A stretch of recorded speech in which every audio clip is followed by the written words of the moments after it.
Hi folks, Nick from We Are The Works. Today's tutorial is on page sections and how they sit on the page. This is going to be a little bit of a quick fire, so I am going to be rambling on a little bit, but hopefully you'll be able to take it all in. I've created a section on the CMS which allows us to show all the page sections and how they look on the page. So we are currently looking at the preview of that particular landing page, and it has all the page sections, some of which I'm actually going to ignore on this video and maybe go through at a later date, but I'm going to go through the ones that are important to you at this stage and then maybe focus on those ones in a different video tutorial. So here goes. So first section is accordion, a little bit like the musical instrument but doesn't play a tune. This allows you to obviously compress content and takes up less of a page. So say for instance you have a title of a particular subject, you can then compress that content underneath that title, as we can see here, and you do that by just adding the content into the page items. Like every other page section, it has a call to action option and you can have an introduction. You'll notice on most of the page sections that I run through now, all of them have an introduction, all of them have a title, all of them have a pop-up. So I'll not keep repeating myself. You'll be able to see that as we go through the sections. So second section is an action box. Action box is a little bit more about breaking the page up, I suppose. It does exactly what it says in the tin. It's an action box. It allows you to contact, or it goes to a call to action and sits on the page very simply, as you can see there. You can add an image to it, you can add content to it, but it's all about a call to action. Basic page section, probably one of the most used sections on the CMS because it's very simple. It does image, it does content, it does call to action and title, and you can maneuver the images and content side to side, and it allows you to build the page out, especially if it's a little bit content heavy, and just break the page up a little bit better. Cards is a great way of either showing snippets of information, linking information from other pages, or actually having a pop-up. Again, I suppose this is about breaking up the page and not making it look too content heavy. Allows you to have a snippet of information with an image, and then you can either have a pop-up, which would find out more. You can have a card link, which would take you to another page, which this one's set up as well, but obviously you can change the different styles of buttons. But yeah, so it's a great way of showing information, breaking the page up, keeping the content light, because you don't want it getting too content heavy. The good thing about it as well is you can actually add an icon to that instead of an image, which you can see here. So if you do just want to have a small icon with a flick of a button on that page section, you can change it to that from an image. Case studies. This section is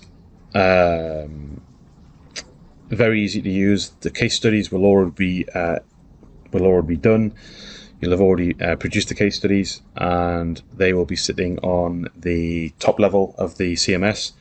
Once you know which case studies you want to have on the page, you simply create the page section case studies. That then allows you to add those case studies onto that page, and it's just a case of pushing a button and submitting those case studies on the page. So for this instance, the images and the text that was built within the case study will show up on the case study page section. Columns, fantastic way of showing a lot of content and not taking up too much of the page. This is a great way of splitting content up, and images, we normally go with 2 columns, but yeah, basically it is a way of splitting up content so it doesn't take up too much of the page. Find an office is a bit like the action box.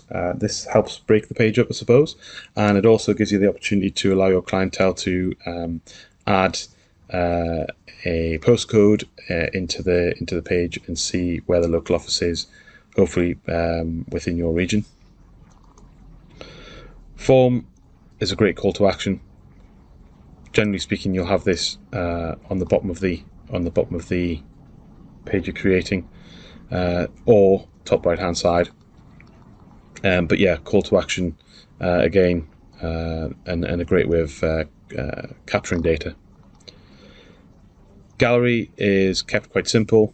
We have a gallery of potential local area or work done, or I suppose any news items that you might have. I suppose you could take the images from there. But yeah, a very, very simple page section where you literally upload the images into the page section, and when you upload them, they then form a gallery across the page. Jobs, we do have a job section. This where you can create jobs, and you can create content for those jobs, a title for those jobs, but very, very similar to sort of basic page, the way it's laid out. Latest news and opinions, where you can add your latest news and opinions, very, very similar to sort of the case studies. You can add them as you go on. Plot points I'm going to ignore for the time being. Related pages, very simple. So if there's something, if the subject content that is on your page can be related to another subject, you can relate those pages at the bottom of your new landing page, if you like, and have them as a summary. And that can be shown in the little boxes there with the little icons. Again, we can change that to an image if needs be. Statistics section, great way to split the page up again. You can add all the statistics if you have any relative statistics to your office. It's a great way of breaking the page up. And tabs, a little bit like accordion, helps with hiding information, so it's not all stacked up. It literally is kept in one place, and it allows you to add content and hide the content within the title. And we have two options that we have the vertical option, and we have the column vertical option, which is that. So you can see you can actually add quite a lot of content hidden away on the page, so instead of it being doubled up. And then last but not least, we have the horizontal option, which allows you to do the same thing but just on a horizontal perspective.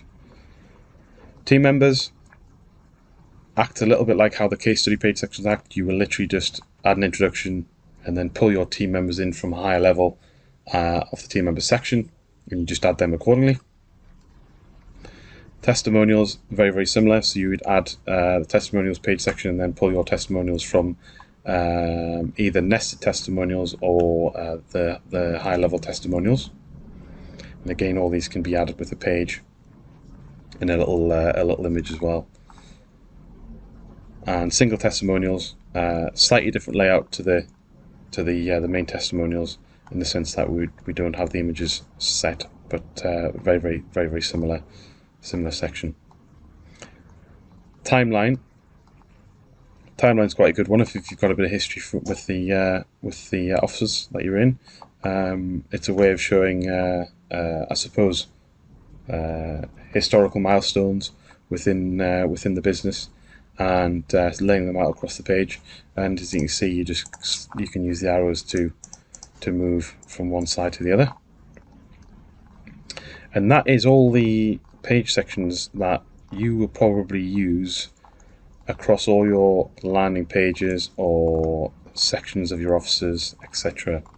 And how they look on the page is the main thing, because I think how they look on the page helps you visualize when you come to create it in the CMS what the page is actually going to look like and how that information is going to sit on the page.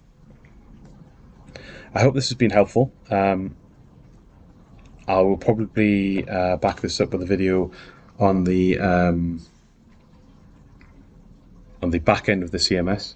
This will just go through a few of the different sections, because there is a little bit of repetitiveness, but it'll go through a few of the different sections and just how to input that information. If you want to have any more information on this, please don't hesitate to get in touch with me on nick@wearetheworks.com, and I'll happily go through in more detail if needs be. But thank you for your time, and speak soon.